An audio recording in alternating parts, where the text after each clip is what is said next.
ஒரு யோகியானவர் அந்த சூரியன் மாதிரி அவருடைய ப்ரெசன்ஸில் அத்தனை ஆக்டிவிட்டீஸும் தானே ஃப்ளரிஷ் ஆகும், தானே நடக்கும். அவங்க தனித்தனியாக ஒரு பள்ளிக்கூடம் கட்டுறது, ஒரு இது பண்ணுறதெல்லாம் தேவையில்லை அவங்களுக்கு. அவங்க ப்ரெசன்ஸ் தான் நமக்கு தேவை. அந்த ப்ரெசன்ஸை நம்ம எப்படி கூட்டு வைக்கிறது? அவருடைய நாமத்தை சொல்கிறது தான் அவ்வளவு சுலபம். ஒரு பரிகாரம், இப்போ நம்ம ஒரு கெட்ட கர்மா பண்ணியிருக்கோம், போன தினத்தில் நம்ம என்ன பண்ணிட்டு வந்திருக்கோம் யாருக்கு தெரியும் இல்லையா? ஆனால் ஏதோ ஒரு சமயத்தில் ஒரு கெட்ட வேலைன்னு சொல்கிறோம் இல்லையா, வேலை சரியில்லைன்னு சொல்கிறோம். உடனே எதேதோ மாற்றி நடக்கிறது.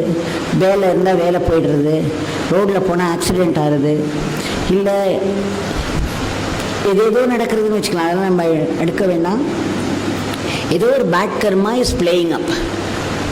அப்போது சாதாரண போனால் என்ன சொல்லுவாங்கன்னா, இந்த பிராயச்சித்தம் பண்ணுங்கள், அந்த பிராயச்சித்தம் பண்ணுங்கள், இந்த யஜ்யம் பண்ணுங்கள், இல்லை இந்த கோவிலுக்கு போய் இந்த தெய்வத்துக்கு போய் இதை பண்ணுங்க அப்படிலாம் சொல்லுவாங்க. நம்ம சாமி என்ன சொல்கிறாருன்னா, உட்காந்த இடத்துல நாமத்தை சொல்லணும். இந்த நாமமே ஒரு பரிகாரம் தான், நாமமே பிராயச்சித்தம் தான். நாமத்துக்கு நம்மளுடைய பூர்வ கர்மாக்களெல்லாம் அழிக்கக்கூடிய ஆற்றல் உண்டு. நம்ம செஞ்சுட்டு வந்திருக்கிற பாப்பத்தெல்லாம் அழிக்கக்கூடிய ஆற்றல் உண்டு. அதே மாதிரி மேலே பாப்பம் செய்ய விடாமல் தடுக்கக்கூடிய ஆற்றலும் உண்டு. அந்த நாமம் நம்ம கர்மாக்களெல்லாம் சாப்பிட்டுடும்.